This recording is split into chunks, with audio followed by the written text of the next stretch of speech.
Hi, this is Craig. This is another mindfulness video, number 6 in the series. So thank you for coming and listening to me and watching me. So today I'm going to talk about the ego circle versus the Zen circle. But before we do, we'll do a meditation to begin with. So just to get us in the zone, just get us grounded before I start talking a bit of theory. So I invite you to relax where you are, just sit in the chair that you're sitting on. There's no right or wrong way of doing this, incidentally, so don't worry about anything. Just relax. I have a wee bell here that I shall hit to begin the meditation. And I invite you to close your eyes and just rest. And here we go.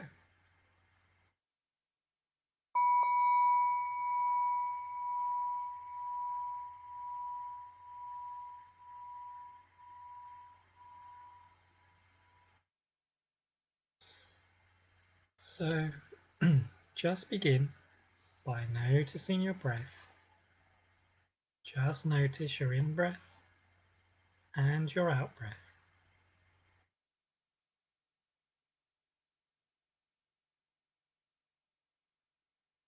Feel the air as you breathe in. Feel the air as you breathe out.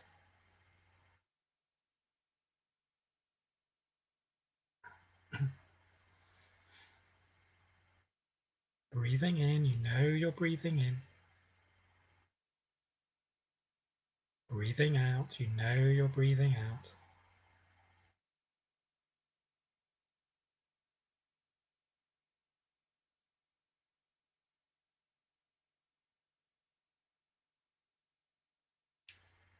And just notice if your mind wanders away from your breath into thinking. And if it does, just gently bring your focus back to your breath. Breathing in calmly, breathing out easily.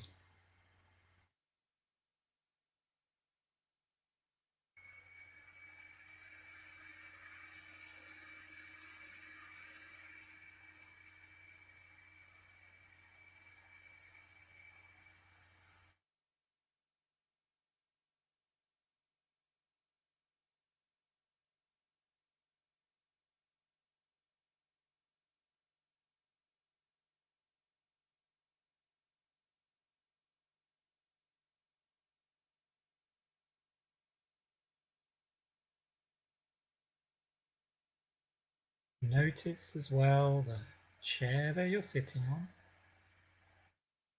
the ground under your feet.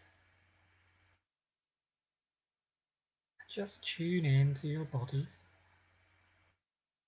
just noticing the connection between your body and the chair. Just notice any sensations or physical aches. And just shrug your shoulders a little bit and just move your head from side to side. Just noting any tension that might be there. You may also notice an emotion. Whatever's there, just breathe with what's there. Breathing in awareness to your body. Breathing out calmness to your body.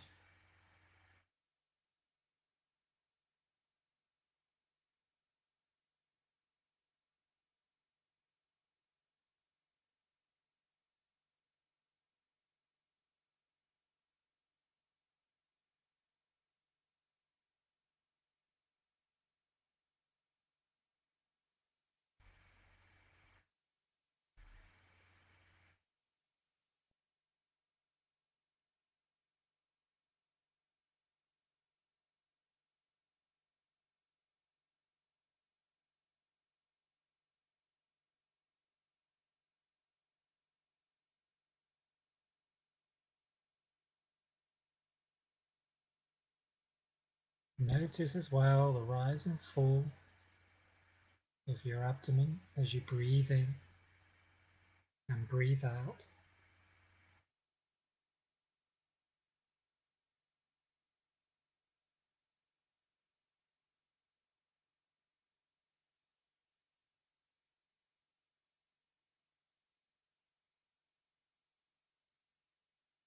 And move your awareness outward into the room that you're sitting in.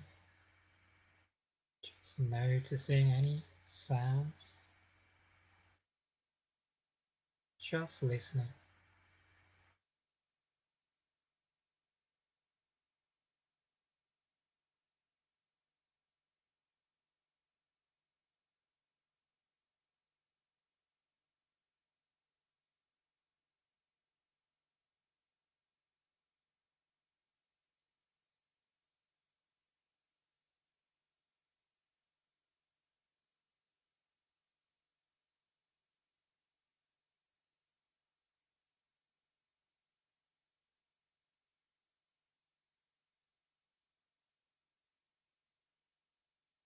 Just sink into the quietness and stillness of your space.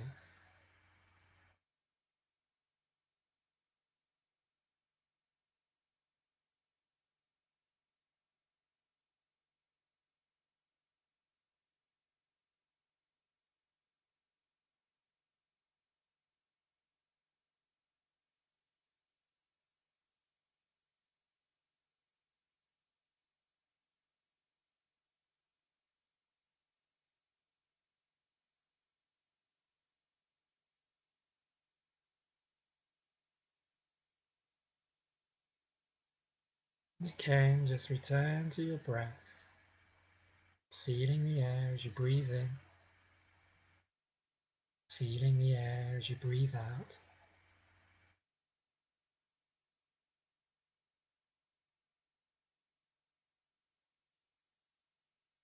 And just take another few conscious breaths,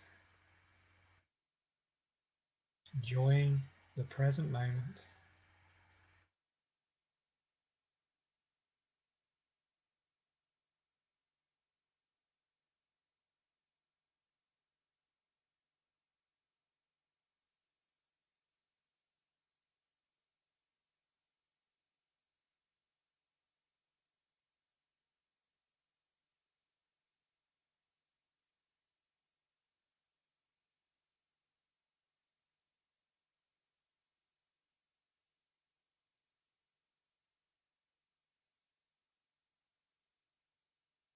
And then, just when you're ready, just open your eyes, come back to your space.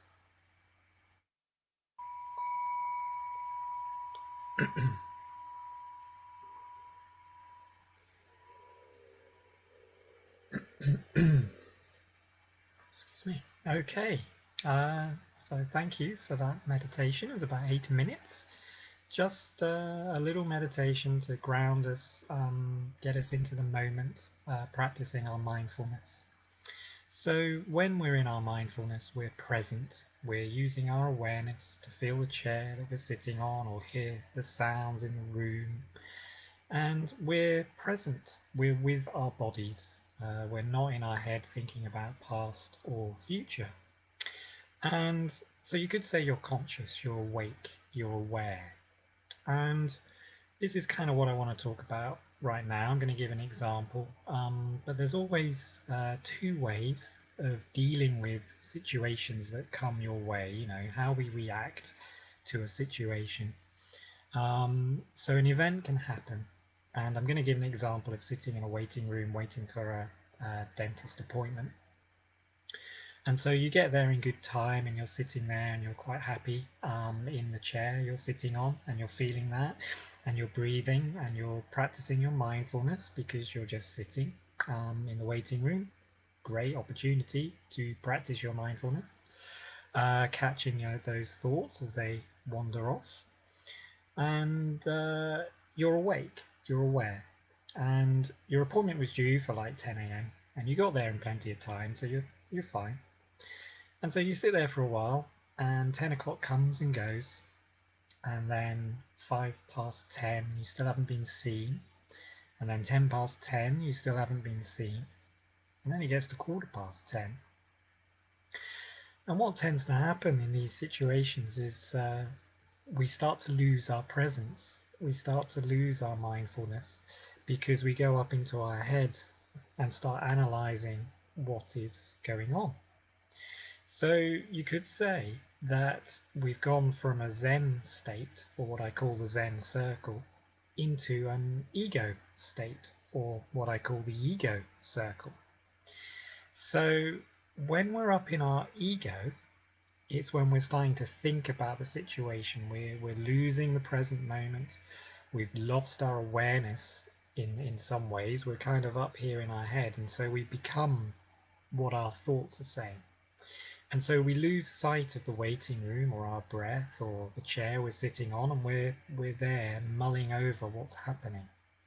And the longer we stay in this kind of state, this ego state, the more we've got a chance of kind of starting to feel a bit uncomfortable, or starting to feel a little bit stressed or tense or something, because we're ruminating, we're mulling over a problem or a perceived problem.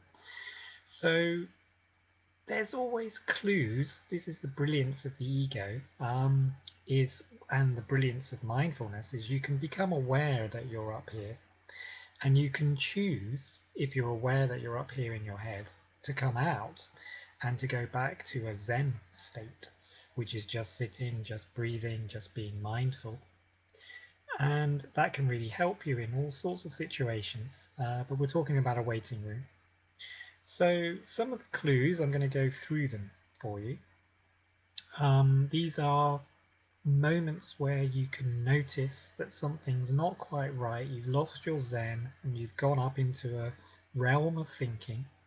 And what we're doing in this way is we're trying to become more aware of our thoughts, and then choosing which thoughts are useful to us and which ones actually aren't that great for us, things that are giving us tension. The fact of the matter is we're sitting in a room and the time is ticking along, and that is the fact, that is it.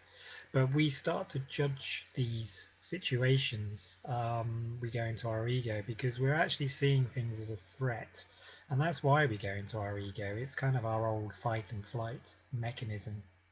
And so you might have a fear sitting there. Maybe you've got an appointment at 11, for example, and the longer it ticks on in the dentist, you're realizing you might miss your 11 o'clock appointment. So there's maybe a fear of being late to that, or fear of missing out on that. So you're up here. So you're in your ego. Now your ego is subconscious. It's an automatic process. You could call it your autopilot. And we're not choosing particularly to go into our head to start analysing things. We can do that. We can problem solve. We can set a time to sort of, I'm going to do some brainstorming, That's a conscious way of using your thoughts. But when you're sitting in a waiting room, your mind will just go up. Oh, it'll be like, oh, it's 10:15. I've not been seen yet. How this is a bit odd, Normally they're okay. This dentist, what's going on here? So you've gone into your head and you're starting to analyze it. So you're in your subconscious. You're no longer conscious or present. So here's some clues that might, if your mindfulness is strong, might detect that you've gone into your ego. So the first clue is you might start to be feeling a bit uncomfortable. You might be starting to fidget, or tap your foot, or cross your arms, or sigh even a little bit. You might be like, what's going on here? You're starting to get a sense of something. Your body's trying to say something to you. So there's a clue straight away. If you're noticing you're fidgeting, or you're sighing, or you're getting a bit heavier in your body, then that's a sign that you're up here and you're analysing a situation. It's not a problem to analyse a situation, but if you notice, it's good to come out as soon as you can, which stops the heaviness of your body, you see. So you might feel uncomfortable. There's your first clue. You may also feel like a victim. or feel wronged in some way. So your ego is very good at being a victim. It'll be using I, me, and my in the sentences in your thoughts. So it'd be like, oh, why is this happening to me? You know, I got here in good time. I was here before 10. My appointment card, you might have another look at your appointment card, and it's like clearly says 10, but it's 10:15. In fact, it's 10:20 now. Still haven't been seen. This is getting a bit ridiculous, actually. I feel a victim here because I came here in good time and now I'm just sitting here wasting my time. What on earth is going on? I'm fed up. I don't like this. So that's feeling a victim. So there's a clue that you're in your head and you're thinking about the situation and you're saying, I don't like this. I'm fed up with that. I got here in good time. This shouldn't be happening to me. So that's feeling like a victim, and we justify it. Another clue is that we justify, because we got there early and in good time, we're justifying our reasoning for being upset. But it's all ego. It's all thinking about the situation. So yes, you might feel like a victim. There's always a chance when you're feeling like this that your mindfulness will like notice the I, me, and my, and the fact that you're getting a bit huffy puffy over this, and it will choose, or you will choose, to let go of those thoughts and go back to Zen, go back to your breath, because really there's not an awful lot you can do about this. But as time goes on, you might want to talk to the receptionist or whatever. But again, when you're in Zen, you're doing it in a calm, kind of relaxed state. You're not in a huffy puffy, agitated state, which can influence how conversations might go. So, yeah, you might feel a victim. That's a clue that you've gone into your ego circle. You may also be in what's called psychological time, where you're thinking about the future or thinking about the past. So you might be worrying, you might be thinking about your appointment at 11 and going, oh, I can't believe I might miss this appointment now, and that was really important, and God, typical, why does this sort of stuff always happen to me, and what will happen if I don't go, and maybe I'll have to make other arrangements, and you're in psychological time, you're not present. Again, it's another clue. So notice if you're thinking about the future or the past, that's ego. That's in some ways trying to resolve a situation that you're currently in, but you're not present. You will start to kind of get a bit more huffy puffy, as I call it. You might be a bit more agitated in your demeanor. You might start to frown. There's all these kind of things that can happen. And you'll want a fix. So your next clue is you're wanting a quick solution, because your anger or impatience, if you like, you could say you're impatient sitting there at 10:20. It's like 20 minutes extra that you were due to not be sitting, but that's what's happening. You're getting very agitated. You're needing a quick fix. You're wanting the dentist to come and say, right, come on in. Or you're wanting the receptionist to say. So this wanting a solution, wanting to fix things, wanting to be somewhere else than where you currently are, is another ego trait. It's thinking about the future. It's wanting it to be resolved. So it's another clue that you might have gone into your head thinking about things. And then you may start to think about how you get yourself out of this situation. So you start to manipulate your thoughts into solutionizing. That's a good word. And you might decide to walk across to the receptionist. But if you're in a subconscious state, if you're in your ego state, you're feeling a victim and you're feeling wronged, and so you go to that receptionist and you're maybe not as calm or as compassionate to her as you might have liked to be. So you might be sort of glaring at her, and you're probably not even noticing how busy she is or how busy the surgery is. You're just like, you're wanting your own needs met. And so you might kind of go, right, excuse me, I've been sitting here for 20 minutes. This is out of order. What are you going to do about it, basically? Are you gonna ring the dentist? Are you gonna go and see him? What's happening here? but you might be saying it in a sort of aggravated, sort of borderline anger state, if you like. And so, yeah, it's another ego trait to try and coerce people or manipulate people in some ways in order to make you happy. Um, and that's something that happens in a variety of situations in our life. And again, it's ego, it's thinking, it's not mindfulness, it's not presence particularly.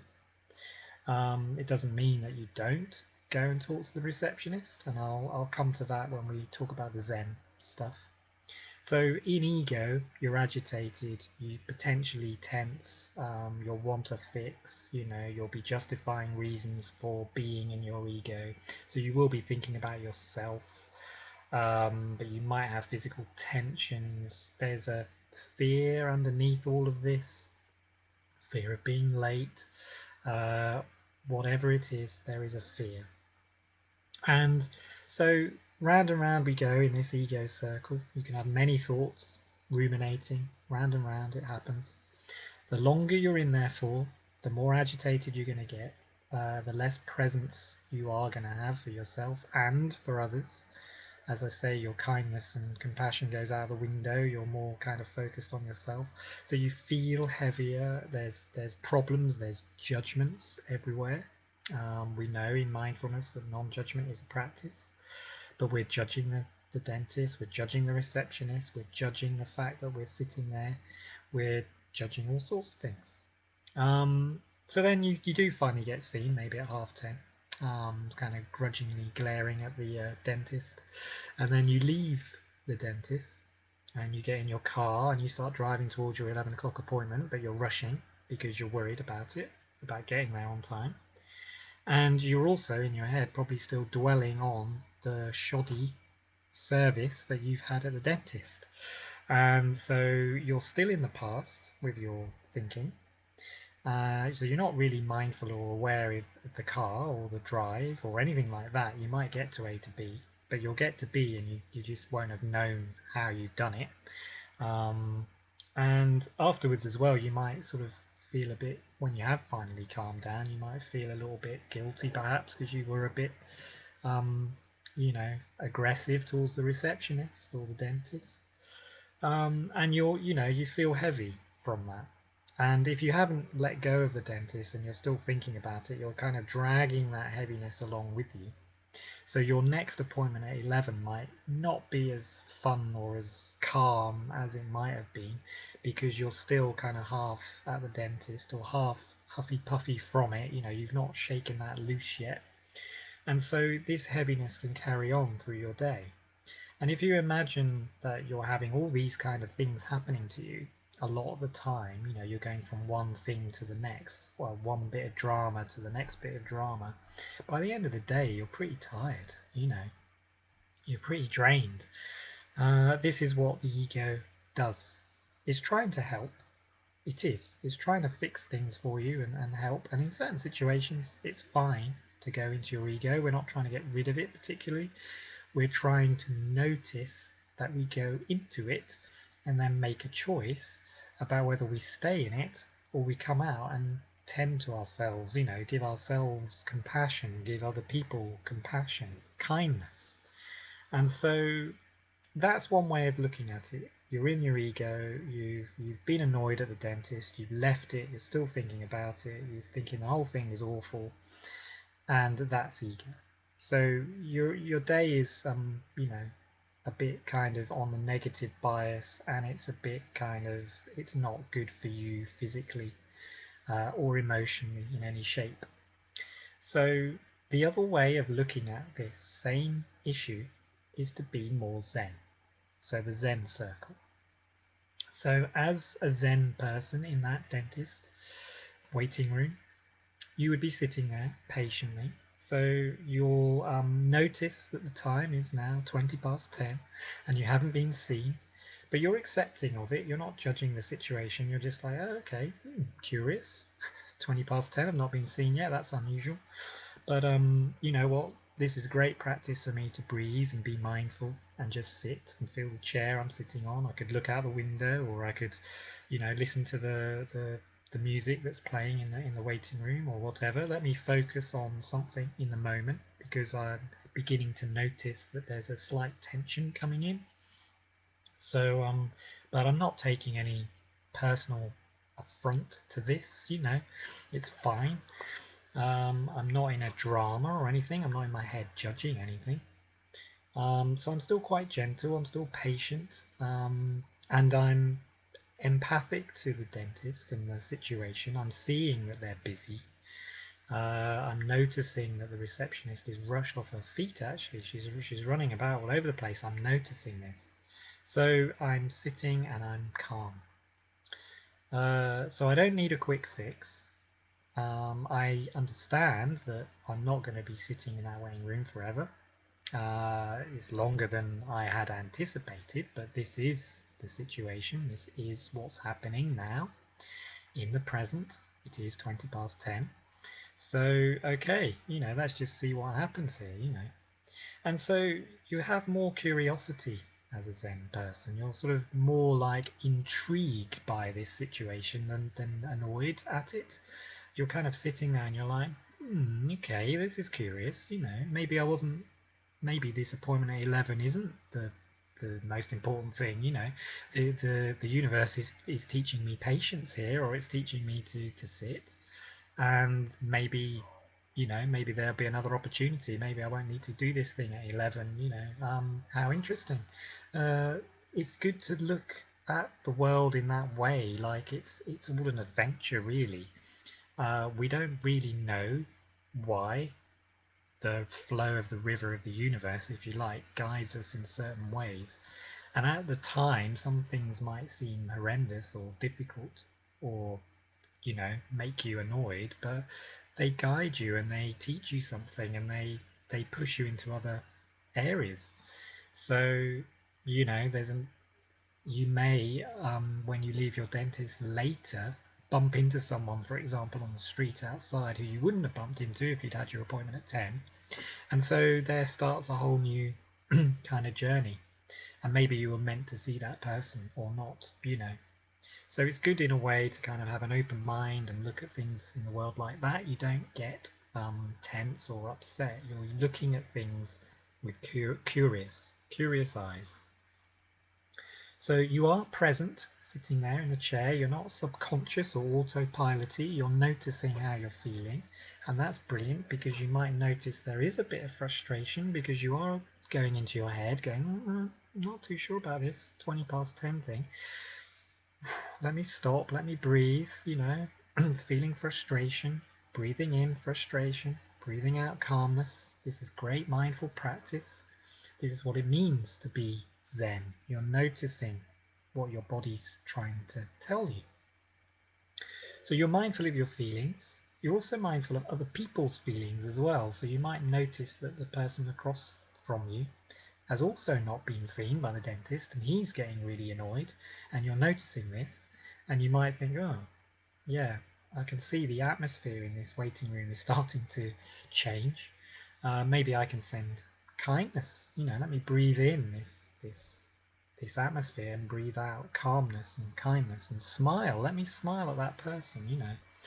They may engage in conversation of how ridiculous the dentist is being, but you just kind of reflect that back with your mindful communication. You're not getting involved in judgment.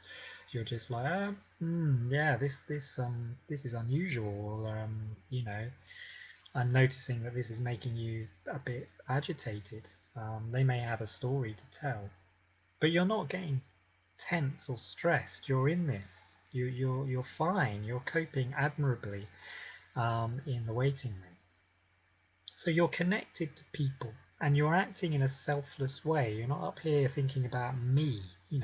Woe is me. This is awful. You're there. And so you're more able to be compassionate to the person in the waiting room next to you, or the receptionist. So you can, if you've been sitting there for a while, carry on in mindfulness and go and talk to the receptionist. But you ask, and you're polite, and you're respectful, and you're noticing how busy she is, and you're like, oh, excuse me, I really notice how busy you are. I just want to let you know that I've still been sitting there for 20 minutes. Could you look into it when you've got a moment? And that's a much better way of communicating it. The receptionist isn't going to get flappy over that, you know, but if you were going in there guns blazing, then she's going to feel like even more tense than she already is. You could imagine her day carrying on in a heavy fashion. So yeah, you're more relaxed, you're more in control, you can do things, so you don't have to sit there and suffer. You can go and talk to the receptionist and get yourself seen, but you're present and correct, and you're calm and you're composed and you're not getting upset, and in fact you're seeing humor out of it, because the more presence that you have, the more humor you have, the more joy is there. You're happy when you're present and you're not up here in your head and your ego judging things left, right and center. So you will have a bubbling up of humor or laughter about the situation. Sometimes predicaments can be very funny. There'll be kindness there. There'll be kindness for yourself, because you're noticing if there is any tension and you're breathing with that. You're staying present for others, so you're compassionate to the surroundings. That's what it means to be Zen. And so the longer you're in the Zen circle for, when the situation's over and you've been seen by the dentist and you leave the dentist and you get in the car, you're still in mindfulness. You're still aware of the car. You're aware of your A to B journey. You're not dwelling on the past. It didn't happen how you expected. You might be chuckling a little bit about it, but you're breathing and you're moving on to the next moment, the next event in your day, and you're not stressed. You're still feeling light. You've still got energy. You're not getting drained. You're not in your head going, this, my life sucks. This is awful. You're just present and correct for the next moment, and so on and so on. And if you imagine a day like that, where you're not getting upset, you're noticing the beginnings of getting upset because you've gone up here and you're like, oh no, stop, that's ego. Let me come back to Zen. Let me, ground myself. Wherever I am, I might be able to feel the ground under my feet or the chair I'm sitting on, or my breath at least. My breath's always with me. Let me focus on that. And you're interrupting your brain and your thoughts, and you're letting go of all of that, and you're coming back to the moment, and that gives you a sense of peace and calm. And if you were to do this every day as a practice, then wow, you start to see a real change in your life. So that's kind of what I wanted to talk about. There's always two ways of dealing with the situation. You either go into your head in a subconscious way and get really flappy about something, and that generates all sorts of emotions, or you breathe, you ground yourself, you notice what's happening, you accept what's happening, and you choose the best option for you to either, resolve that situation or be with that situation comfortably, and you're calm and peaceful. So that's what I wanted to talk about. And there is a sheet associated with this that you can download from my website, which is www.craig-gilbert.com. And if you click on the video link and go to this video, there will be a sheet you can download which gives you basically a visual representation of what I've spoken about today.